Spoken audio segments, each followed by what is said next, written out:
Aha!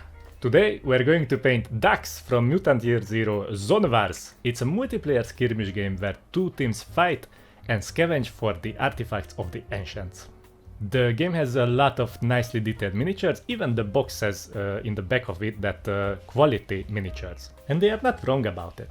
I'm not entirely sure what these minis are made of, but it's definitely not PVC, so even if you remove the mod lines, then you can do it pretty easily, and you can also achieve a perfectly smooth surface. The minis come with a sun-dropped finish, which is basically a wash over them. You don't need to remove this layer if you want to paint them, just apply your primer of choice over it and you're good to go. I'm more than used to board game quality miniatures, but these are way above that. There weren't any messed up or missing details on these minis, and every edge or little button is sharp and crispy. The game had a Kickstarter campaign and it's fully available in retail. There was no exclusive stuff for kiosk backers, so you can order the game on FreeLeague's website or maybe at your local game store. If you like to order the game, you can find a link in the video description. The game also has an expansion, the Robots and Psionics, which adds 2 new teams and makes the 1v1 core game into a 4-player multiplayer skirmish mayhem, as they refer to it. Papa Laborc has some extra copies for the base game and the expansion, so if you like to have a chance to win these, comment below the video here on YouTube, like the video, and Papa Laborc will pick a random comment and announce the winner on my Patreon page on June 21st. And you don't have to be a paying member of my Patreon page, you just have to join as a free member and I will contact the winner on Patreon as well. Also keep in mind that this giveaway is for the EU only, okay? I know it's a bummer, but since Papa Laborc will personally send this package to the winner, I don't want to hassle with packages that could stuck in customs because you guys live in North Korea or something, okay? But if you do want to support Papa Laborc with your hard-earned money, it will be appreciated because you will get access to the OSL and base painting part of the video, and you can also find a PDF guide for Bormin on my Patreon page. For reference, I'm going to use the Minis ID card from the game. The artistic direction with the card's artwork is a bit more desaturated that I would prefer, so we're going to use a little bit more saturation to enhance our focal point, but first we use this colder green for our shadow tone. I start with the innermost layer, which is the green sweater. It has some really nice texture that we are going to bring out more, but first we just cover it nice and smoothly. I block in all my darkest colors at this phase, and I cover the head with dark sea blue. I want to make the head more green, and the dark sea blue is a great base for that. After that, I cover the pants with 2 layers of night blue. I use Rhinox hide for his leather coat. I leave the extreme shadows black, and later I glaze over those areas with a few thinner coats to make them as smooth as Granny's butt cheek. When I'm blending, I move the brush from the black parts to the Rhinox hide layer, and I repeat the process until I'm happy with the smoothness. If you're a beginner, I made an in-depth video for blending and it's up on my Patreon page to get you up to speed. Check it out because it's very helpful and my commentary is hilarious. LOL. I cover the beak and the feet with Parasite Brown. 2 coats should cover it nice and evenly, but if your paint is a little bit less opaque, just add more layers. This brown will help us to paint nice yellows over the black primer easily. Always make sure you wait for your first layer to dry and don't fiddle around with the paint too much or I will slap on your tiny hand, okay? You can apply just as even coats with a brush like with an airbrush, and if you can't, then thin down your paints more. I don't want to look at your scruffy painted beaks that looks like you had some texture paste over it, alright? Papa Laborc is going to lose it. After that I paint the eyes with pale sand. Any off-white of your choice can work for the eyes. If you make a mistake, just go back with dark sea blue and fix the skin on the face. I mean, it's not skin because it's small little feathers, but use a good brush with a nice tip to have an easier time covering the eyeballs. With Cavalry Brown, I cover the shirt of Dax, and after that I moved to the coat and sketch out my highlight areas. My approach for the highlights are the usual. Light is coming from the top and a little bit from the left, so I leave the right side with less volume. I sketch the bigger areas with a base layer consistency and apply some small dots with steepling. This will add some texture to the coat and will help me with the blending process. It's very important to add some extra foils here and there to have some extra detail and make the coat more leathery looking, basically. If your highlight shapes follow the shape of the coat, so basically the little cylinders, the less blending you will need. Remember, a well-placed highlight is always looking better than a wrongly placed one with perfect blends, okay? Use a highlight reference photo to help you with the highlight placement. So just take 2 pictures when the mini is primed, or check a more detailed video on that matter. Oh, wait a minute guys, Papa Laborc just have a video about that as well. So click on the card on the top right corner if you are new to the hobby or just like to improve your highlight placement. I went back with Rhinoxide on the coat and continued the stippling process. Where I felt like some of the highlights were too blocky, I broke up the layer with these little dots. Stippling is just as a back and forth process like glazing, so it's up to you how fine you want these textures to help you blend in the highlights. Let's get back to the sweater. I used German Camo Bright Green to sketch the highlights on the soft fabric. I focus on the area at the top of the chest to move the focal point more towards the head and the bigger fold around the waist since it's facing towards our light source. I intentionally keep the right size that is close to the OSL darker. I reduce the highlight areas with lime green and I pick out the little threads on the sweater one by one, and this is very important, inside the previous highlight layer. To end the transition on these highlights, I just paint half of these little texture bumps so it will create an organic gradient. I reduce the highlight areas on the coat as well with a mix of yellow ochre and cavalry brown. Same approach like before, base layer consistency for sketching and some stippling to add texture. Once I'm happy with the highlights, I thin down the paint to a thinner consistency and blend in these highlights. I move the paint to the layer that I'm blending with, so I start my brush stroke in the previous highlight layer and end it in the recent one, okay?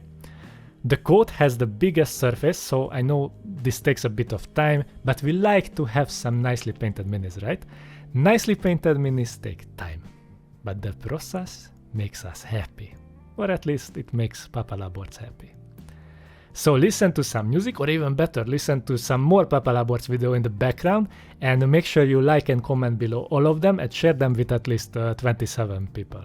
Okay, thank you. For my last highlight of the cloak, I will use yellow ochre. I drastically reduce the highlight areas inside the previous layer. I build up these layers over time with multiple coats. I still do the stippling to be consistent with the texture of the cloak. I also use this color to highlight the beak, leaning the highlights just a bit more to the left side.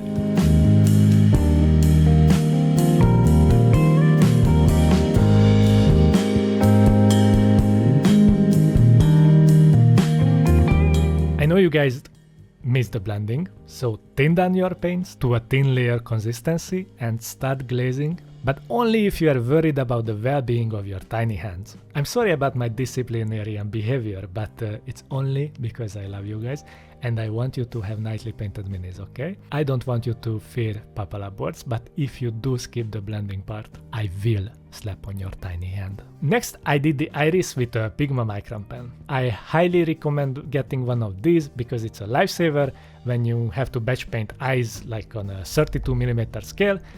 I couldn't record the process because it's super small detail, but I'm sure you guys can figure it out.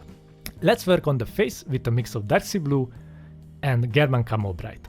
Dax's face is a very dark green, but like most mallards, it has these rich green highlights. The key thing to keep his face to a very dark green mid-tone is to only highlight around 40% of the surface. And we are not touching the side with the OSL effect, okay? Use thin layers and curb those highlights because if you don't, you will over-highlight the mini. And you can guess what's the reward for that. Mix some pale sand to the previous mixture and reduce those highlight areas like there is no tomorrow. Cover around 50% of the previous layer, so we will have this nice dark green looking duck face. Thin layer consistency again and build up the layers with multiple coats.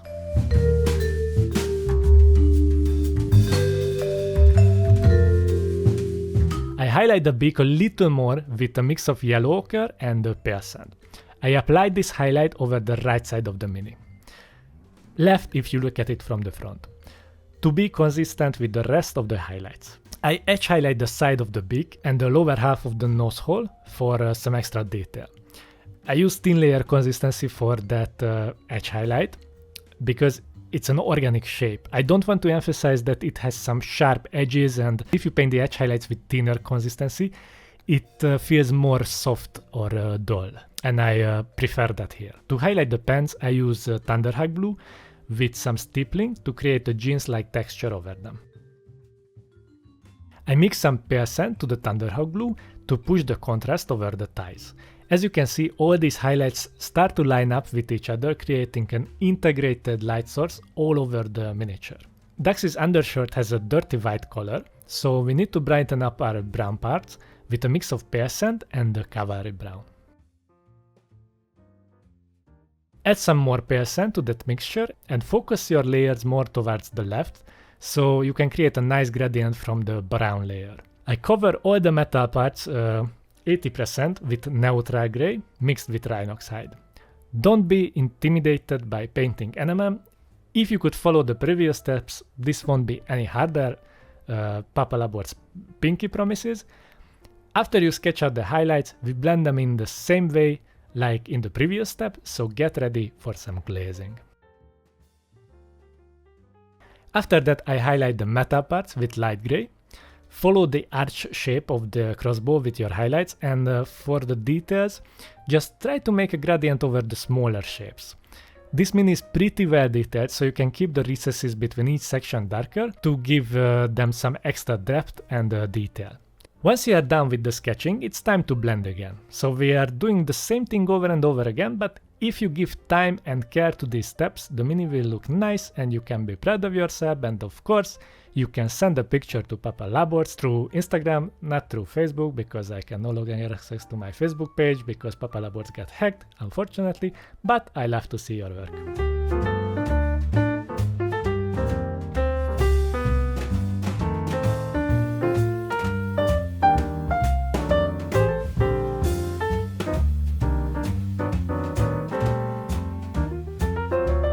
For our last highlight, I use pale sand, and I also do some edge highlights over the crossbow. This is the step where the metal parts actually start to look like metal, so make sure those edge highlights are more crispier than Granny's pork crackings. Use base layer consistency and use the edge of your brush's tip and be precise as you can, because if you make a mistake here, you probably need to start over with all the blending and stuff.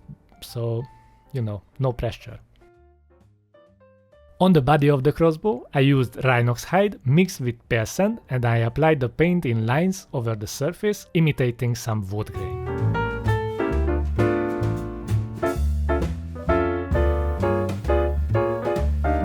I add some more pale sand to the mix to make the wood grain effect more visible.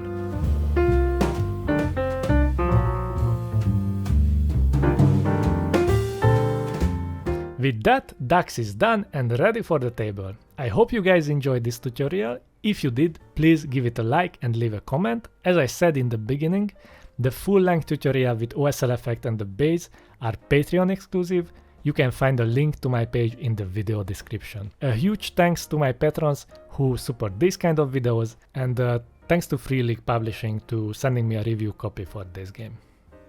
And a special shout out goes to Cold-Blooded Dom, Trying to Paint Minis, Jonathan Mosner, Glitchy MacCrash, and Penoman45. If you like to support the work of Papa Laborc, you can do that on Patreon, where you will find some exclusive content, or if you need a little bit of extra help, online coaching is also available. I hope the rest of your day will be as smooth as a granny's butt cheek.